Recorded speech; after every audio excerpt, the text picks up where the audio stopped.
Bonjour Jean-Yves Le Drian. Bonjour. Bonjour. Ça y est, le Hamas et Israël ont annoncé cette nuit avoir trouvé un accord sur une trêve humanitaire à Gaza en échange de la libération de 50 otages. C'est un premier soulagement ? C'est une bonne nouvelle. La décision finale du gouvernement israélien est une bonne chose. Il y a de l'espoir, c'est la première bonne nouvelle depuis le 7 octobre. Mais je reste prudent, parce que tant que les choses ne sont pas faites, elles ne sont pas faites. Et donc j'attends avec impatience de voir les images des otages libérés. Mais en tout cas, il faut toujours être prudent dans ces affaires d'otages. J'ai l'expérience. Tant qu'on ne les voit pas, ça peut... Il faut toujours être prudent. Mais c'est quand même un espoir, une espérance qui, je l'espère, va se concrétiser. Et de toute façon, ça montre deux choses. D'abord que le mot trêve n'est plus tabou. Alors, je sais bien que le gouvernement israélien a utilisé accalmie. Et il dit que la guerre continue. Oui, mais le mot trêve n'est plus tabou. Et depuis le 7 octobre, le mot trêve n'était pas envisageable pour les autorités israéliennes. Là, le mot trêve n'est plus tabou. Et donc, c'est quand même un point important. 4 jours, c'est pas rien. J'espère que ça va se mettre en œuvre. Ça, c'est la première bonne nouvelle. Au-delà des otages, la deuxième bonne nouvelle. Et puis, deuxièmement ou troisièmement, il y a cette réalité, c'est qu'il y a des canaux qui fonctionnent. Donc, on peut indirectement se parler. Via des intermédiaires. Oui, via des intermédiaires, mais les canaux fonctionnent pour aboutir à un dispositif qui est techniquement sans doute assez difficile à mettre en œuvre, pour aboutir à ce qu'il y ait des échanges, des noms qu'on ne connaît pas encore. Il faut des échanges, il faut des canaux de discussion. Et à cet égard, et le Qatar et les États-Unis ont joué un rôle très, très important, mais ça fonctionne. Alors de là à ce que la trêve puisse aboutir, c'est ce que souhaite le président de la République, à ce qu'elle se transforme progressivement en cessez-le-feu, il n'y a qu'un pas, mais j'espère qu'il sera franchi. Il y a 8 otages français, franco-israéliens à Gaza. Est-ce que vous avez des nouvelles? Est-ce que vous savez si leur libération peut être envisagée? Non, moi je ne suis pas dans ces discussions-là. C'est le rôle du président de la République, de la ministre des Affaires étrangères et du ministre des Armées. Ils ont joué leur rôle, ils ont fait des pressions nécessaires, ils ont maintenu l'attention et la grande vigilance du président de la République à l'égard des otages français. Sébastien Lecornu s'est rendu dans le territoire, enfin dans la région il y a quelques jours. Bref, les intérêts de la France, je crois, sont bien défendus. Ça a été votre cas aussi, Jean-Yves Le Drian. Le rôle des otages, la place des otages français dans les libérations à venir est tout à fait l'objet d'une grande vigilance de notre part. Vous avez multiplié aussi les déplacements au Proche-Orient ces derniers jours pour représenter la France dans cette affaire des otages. Quelle est la marge de manœuvre de la France? On l'a dit, il y a des intermédiaires, les États-Unis, le Qatar. La France, dans tout ça, qu'est-ce qu'elle fait? La France défend ses otages d'une certaine manière. Tous les présidents de la République, que ce soit le président Hollande ou le président Macron, n'ont jamais laissé tomber les otages. C'est une priorité pour notre pays et c'est une vigilance, une pression qu'il faut maintenir en permanence, y compris dans les négociations qui ont eu lieu entre les différents acteurs dans la crise du Proche-Orient. Une représentante de l'ONU le rappelait encore ce matin sur France Info. Plus de 1,5 million d'habitants déplacés dans la bande de Gaza depuis le 7 octobre. Et à ce sujet, vous vous dites que si on continue comme on le fait, on ne va pas fabriquer que des morts, on va fabriquer aussi les tueurs de demain. C'est une mise en garde à l'égard de la politique d'Israël qui continue de mener cette guerre? Je vais dire deux ou trois choses sur ce sujet. D'abord, il ne faut jamais oublier ce qui s'est passé le 7 octobre. C'est-à-dire que le massacre de la part de Hamas contre une population civile israélienne est insupportable et je comprends le fait qu'Israël estime devoir riposter parce qu'il est en légitime défense. Ça, c'est clair. Mais d'un autre côté, il ne faudrait pas que la volonté d'éradiquer le Hamas, qui est affichée, ne joue l'effet boomerang. C'est-à-dire fasse en sorte qu'un peuple palestinien, sans avenir, sans horizon, sans perspective, sans destin, puisse se réfugier dans la violence. Mais ce n'est pas déjà le cas. D'autant plus que la situation et les actions menées par Israël sont extrêmement violentes et qu'aujourd'hui, je ne vois pas, je vous le dis très franchement, l'effet final recherché. C'est-à-dire, on n'est plus dans la légitime défense, là ? Non, je ne parle pas de légitime défense. Je ne vois pas quel est l'objectif. Éradiquer le Hamas, oui, Mais le Hamas, ce n'est pas uniquement qu'une organisation.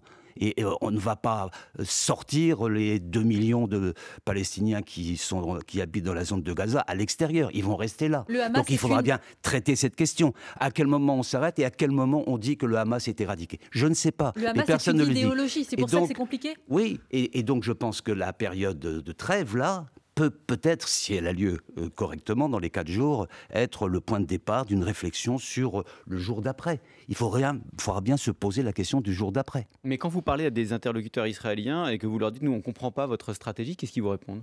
Mais je ne sais pas qui a parlé de cela pour l'instant. Moi, j'attends des déclarations israéliennes sur l'état final recherché. Je ne sais pas. Éradiquer le Hamas, oui, bien sûr.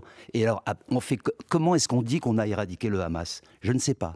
Et donc c'est là l'interrogation, et c'est pourquoi il me semble qu'il faut passer aussi à une solution politique. Donc on vous entend bien, c'est un but de guerre irréaliste, Non, je n'ai pas dit ça.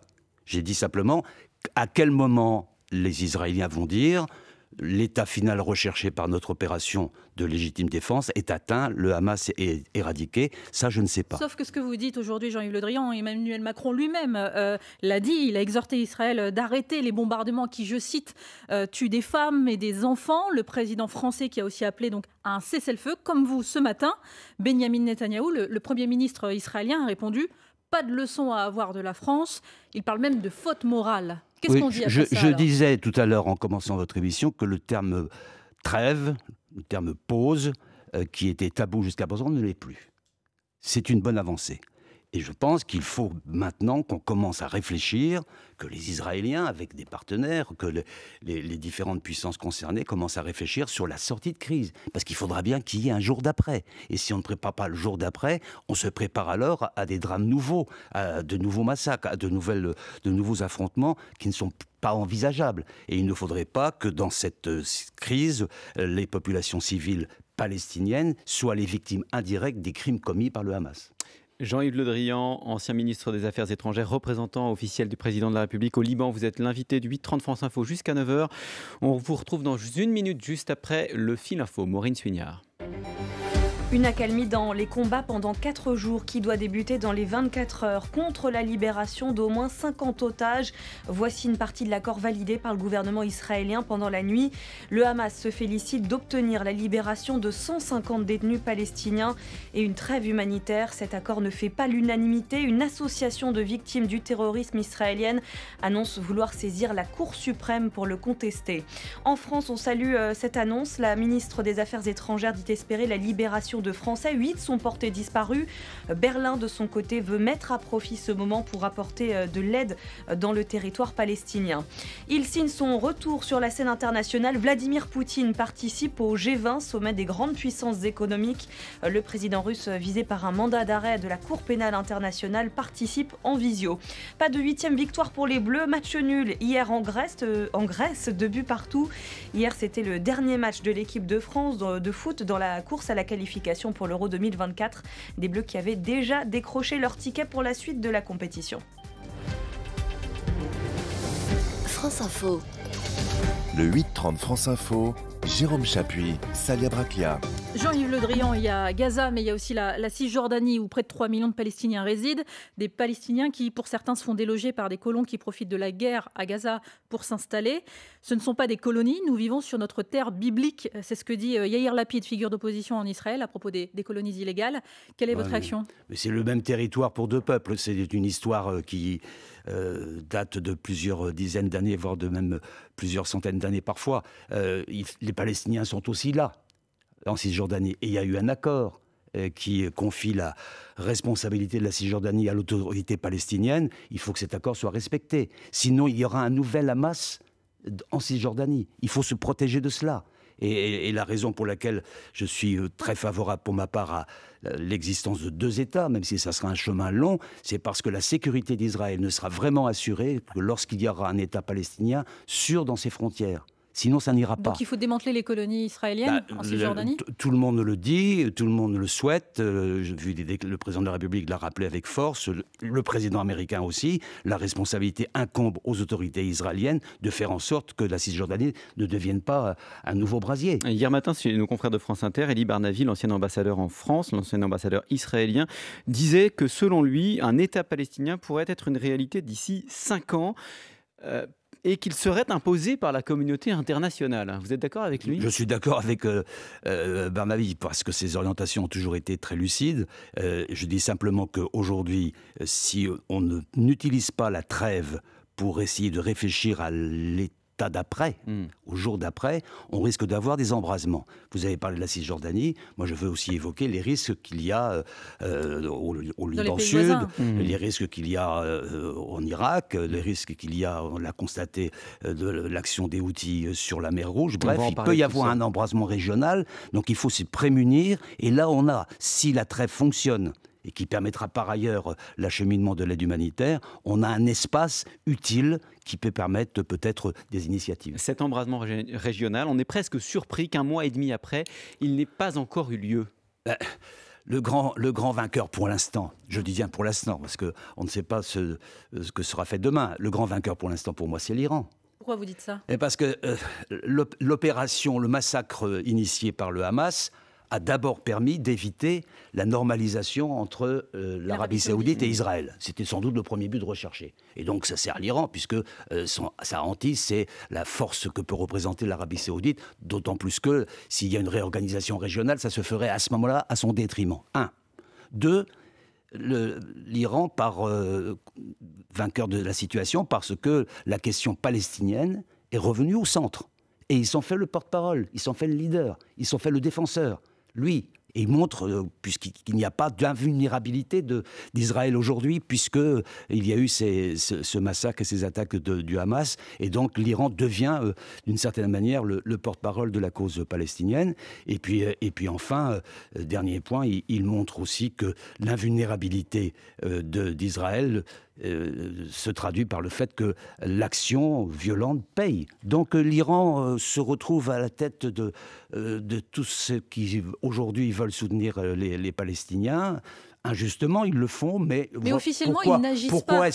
Pourquoi est-ce qu'ils iraient aujourd'hui prendre des initiatives qui ne serviraient pas à leur avantage très concret ? Ils ont même aujourd'hui, hier, protesté sur le fait qu'ils ne voulaient absolument pas une régionalisation du conflit, que c'était les États-Unis qui menaçaient la destruction de l'environnement. Ce qui est un peu surprenant. En tout cas, pendant ce temps-là, ils poursuivent leurs efforts de renforcement de leurs possibilités nucléaires, ils poursuivent leurs efforts en matière de technologie des missiles, ils poursuivent leurs efforts dans le spatial. Bref, pendant ce temps-là, l'Iran continue à asseoir son autorité, mais il est devenu leader. D'autant plus que maintenant, il y a un petit lien avec d'ailleurs la crise ukrainienne, c'est l'Iran qui fournit aux Russes les drones. Et est-ce que l'Iran continue... Il y a une affirmation. Alors les risques, ce sont le fait que l'Iran joue par proxy interposé. Ouais, c'est-à-dire des intermédiaires, on l'a vu avec les Houthis. Vous évoquiez ça, c'est très important, ces images spectaculaires du détournement d'un cargo japonais qui est propriété d'un Israélien par des milices Houthis, c'est-à-dire des Yéménites pro-iraniens. Ça a beaucoup marqué les esprits. C'était quoi l'objectif de ce piratage ? L'objectif, c'est de montrer qu'il y a des groupes... qui pour certains sont des groupes terroristes, qui continueront à agir, même si l'Iran n'intervient pas dans la réorganisation de l'ensemble de la zone. Je ne vois pas l'intérêt, ni d'ailleurs la volonté de l'Iran aujourd'hui d'aller plus loin, sauf à jouer par les proxys. Donc c'est vrai pour les Yéménites, c'est vrai pour le Hezbollah au Liban. Et c'est vrai pour le Liban, où on voit les tensions s'accroître au sud Liban, avec des échanges de tirs, avec des dizaines de morts quand même, dont on parle peu, y compris 2 de vos collègues qui ont été tués hier au sud Liban.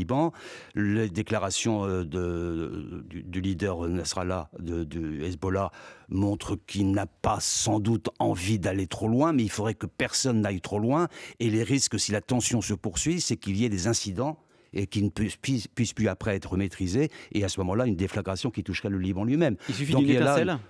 Oui, je pense qu'il peut y avoir des étincelles qui provoquent des embrasements plus grands. Vous y faisiez référence tout à l'heure, les accords d'Abraham entre l'Arabie saoudite et Israël, donc réduits à néant avec l'attaque du Hamas. Ces accords d'Abraham qui avaient permis de normaliser les relations entre Israël et plusieurs pays arabes comme le Maroc, Bahreïn. Oui. Là, c'est définitivement mort. On a pensé, les acteurs, je pense, ont pensé de bonne foi, en signant ces accords de normalisation, que la question palestinienne était seconde. Et elle est redevenue au centre. Et donc, on ne pourra pas continuer, on va les choses très clairement, sans qu'il y ait une réflexion sur l'avenir des Palestiniens, leur donner une perspective, même si ça sera long. Et je ne vois pas d'autre perspective que le respect de deux États vivant en sécurité l'un de l'autre. Ça sera long, mais il n'y a pas le choix. Le ministre des Armées, Sébastien Lecornu, dit qu'il a la conviction que nos intérêts convergent avec les pays arabes sur la lutte contre l'islamisme. Vous partagez cette conviction? Nos intérêts convergent? Oui, tout à fait. Nos intérêts intérieurs, nos intérêts de sécurité et la relation que nous avons avec les pays arabes aujourd'hui est positive à cet égard. Il faut poursuivre dans cette direction. Je voulais revenir aussi un peu sur le Liban, parce que c'est une question importante, un pays arabe. Dans la réorganisation de la zone, je suis très préoccupé de la situation libanaise. La situation est compliquée sur place. Écoutez, la guerre est aux portes du Liban. Il n'y a pas de président de la République. Il n'y a pas de Premier ministre, puisqu'il ne fait que gérer les affaires courantes. Le gouvernement ne se réunit pas. L'Assemblée ne se réunit pas. Et ce pays est au bord de la guerre, à la frontière de la guerre. Et donc, il faut que les responsables libanais vraiment aujourd'hui dépassent leur rivalité et se disent on se met d'accord pour faire en sorte qu'il y ait un système institutionnel qui fonctionne. Aujourd'hui, si on s'adresse au Liban, on ne sait pas auprès de qui s'adresser. Comment le Liban? Personne. Donc il est urgent que les Libanais prennent conscience qu'il en va de la vitalité de leur propre État. Mais vous voyez les acteurs susceptibles, les femmes, les hommes susceptibles de... Aujourd'hui, je ne comprends pas cette passivité et je pense que le sens des responsabilités doit revenir auprès des principaux responsables du Liban. J'irai très prochainement au Liban à la demande du président de la République pour faire passer ce message. Vous parliez des pays arabes, vous aviez parlé aussi du Liban, il faut parler juste d'un autre pays, la Turquie. Est-ce que vous diriez que la Turquie, là aussi, nos intérêts convergent? La Turquie a pris position pour le Hamas. Donc aujourd'hui, ils ne sont pas dans cette logique-là. Parce que quand on entend Recep Tayyip Erdogan, le président turc, il y a quelques semaines, se lancer dans une diatribe contre les Occidentaux, est-ce que vous voulez relancer une nouvelle croisade, du croissant contre la croix? À quoi il joue? Faut lui demander. C'est-à-dire que le président Erdogan a l'habitude des volte-face et des déclarations tonitruantes en fonction des événements. C'est d'abord de la politique intérieure? C'est souvent de la politique intérieure ou souvent des relations de politique extérieure qu'il veut développer, mais il est toujours membre de l'OTAN, à ma connaissance. Donc il est pour le Hamas, mais membre de l'OTAN. C'est un allié fiable à la Turquie. C'est un allié fiable? Dans les déclarations, non. Jean-Yves Le Drian, vous êtes avec nous jusqu'à 9h sur France Info. On vous retrouve juste après le fil info 8h50. Maureen Suignard. Les premières libérations pourraient intervenir dans les 24 prochaines heures. Israël valide un accord avec le Hamas pour obtenir la libération d'au moins 50 otages. L'État hébreu accepte une accalmie dans les combats pendant 4 jours. Le Hamas parle de trêve humanitaire. Sur France Info, l'ancien ministre des Affaires étrangères, Jean-Yves Le Drian, estime qu'il s'agit d'une bonne nouvelle, mais dit rester prudent tant que les libérations n'auront pas été réalisées. Cet accord ne met pas fin à la guerre. Le Hamas dit garder la main sur la gâchette quand le Premier ministre israélien assure que son pays poursuivra ensuite sa guerre. Ils sont 1 millier à être invités à l'Elysée ce soir. Des maires reçus par Emmanuel Macron. Invitation alors que le président ne se rend pas au salon de l'Association des maires de France. Le vice-président de l'AMF n'ira pas à l'Elysée. Il dénonce l'étouffement financier des communes. Encore un retournement de situation. OpenAI annonce le retour de Sam Altman, son cofondateur et ancien PDG qui a été remercié le week-end dernier. Sam Altman, à l'origine du robot ChatGPT, a pourtant annoncé son arrivée à Microsoft lundi. France Info. Le 8-30 France Info, Jérôme Chapuis, Salia Braclia. Toujours avec Jean-Yves Le Drian, ancien ministre des Affaires étrangères et représentant officiel du président de la République au Liban. Avec ce qui se passe au Proche-Orient, le conflit ukrainien est complètement occulté. Il semblerait que la contre-offensive ukrainienne soit un échec. Est-ce que vous dites, ça y est, il est temps de négocier avec Vladimir Poutine? D'abord, c'est une bonne aubaine pour Poutine. On ne parle plus de l'Ukraine, vous l'avez dit vous-même, et c'est une bonne aubaine au niveau médiatique, au niveau de la mobilisation internationale pour l'Ukraine. y compris au niveau de la mobilisation des Européens. Et puis c'est aussi pour lui une bonne nouvelle, dans la mesure où le soutien militaire qu'apportent les Américains en particulier, mais les Européens aussi, et à Israël et à l'Ukraine, risque d'être un peu compliqué, parce que les capacités militaires et les capacités disponibles sont quand même relativement limitées. Ceci étant, le combat continue en Ukraine. Mais les Européens, les Occidentaux ont les moyens de soutenir une guerre longue. Ça fait déjà 2 ans, ça va faire 2 ans. On va passer là maintenant un nouvel hiver. Qui va, à mon avis, commencer assez rapidement, puisque nous sommes dans une phase déjà de pré-glaciation. Je ne suis pas aussi carré que vous sur le fait que la contre-offensive a échoué. Là, j'observe qu'il y a depuis quelques jours des actions militaires menées par les Ukrainiens sur le Dniepr et qui leur a permis d'avancer de l'autre côté de la rive gauche. Mais au Proche-Orient, il faut penser à la sortie de guerre. Oui, mais là, il y a... il y a un problème de fatigue. Et je pense que Poutine ne réfléchit qu'en fonction de l'échéance américaine. Il faut se dire que l'année 2024 sera une année majeure en termes électoraux. On va voter aux États-Unis, élections principales, on va aussi voter en Europe pour les élections européennes. On va peut-être voter en Ukraine. Ça veut dire quoi? Ça veut dire que la Russie considère que l'arrivée de Trump est possible, et que si l'arrivée de Trump est au rendez-vous, alors ils pourront discuter plus facilement avec les Américains pour obtenir davantage de ce qu'ils souhaitent en matière de négociation sur la crise ukrainienne. Ça changerait complètement la donne. Aujourd'hui, la différence avec la situation antérieure, c'est que le temps joue pour la Russie.